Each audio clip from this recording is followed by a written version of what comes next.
ইমান Alam ৫,০০০ mile দূর থেকে ফুটবলের টানে ইংল্যান্ড থেকে নিজের শিকড়ে ফিরেছেন এই প্রবাসী ফুটবলার। খেলেন উইঙ্গার পজিশনে। তার বলের নিয়ন্ত্রণের পারদর্শিতায় মুগ্ধ হবেন যে কেউ। নিজের আইডল নেইমারের মতো ড্রিবলিং আয়ত্ত করেছেন ইংল্যান্ডের ৭ম ডিভিশনের এই অ্যাটাকিং মিডফিল্ডার, যা কাজে লাগাতে চান লাল সবুজ জার্সি গায়ে জড়িয়ে।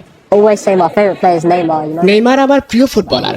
আমি তাকে দেখে অনেক স্কিল আয়ত্ত করেছি, সেগুলো আমি ফুটবলে দেখানোর চেষ্টা করি। বাংলাদেশের সুযোগ পেলে সমর্থকরাও দেখতে পারবে। যে কোনো লেভেলের ফুটবল হোক, আমি আমার স্কিল কাজে লাগানোর চেষ্টা করি।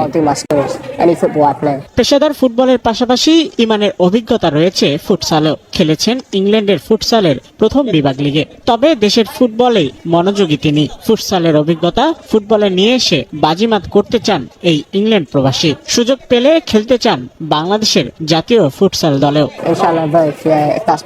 ফুটবল ও ফুটসালে দুই ক্ষেত্রে চেষ্টা করব বাংলাদেশের হয়ে খেলতে। ফুটসালের চেয়ে ফুটবলে আমার মনোযোগ বেশি। তবে যে কোনো ধরনের ফুটবল হোক, বাংলাদেশের হয়ে খেলতে পারলে আমি গর্ববোধ করব।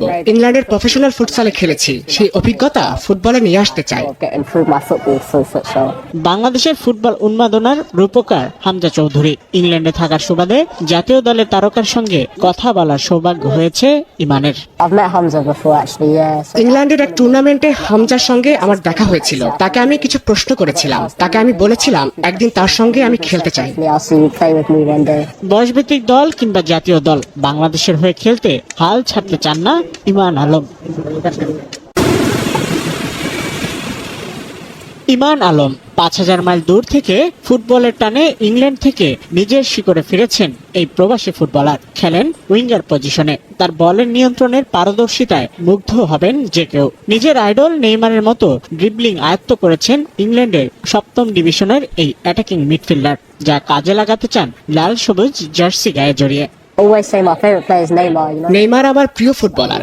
আমি তাকে দেখে অনেক স্কিল আয়ত্ত করেছি, সেগুলো আমি ফুটবলে দেখানোর চেষ্টা করি। বাংলাদেশের সুযোগ পেলে সমর্থকরাও দেখতে পারবে। যে কোনো লেভেলের ফুটবল হোক, আমি আমার স্কিল কাজে লাগানোর চেষ্টা করি।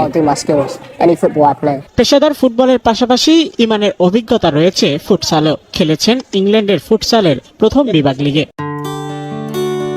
এএসপি নিউজের সাথে থাকার জন্য ধন্যবাদ।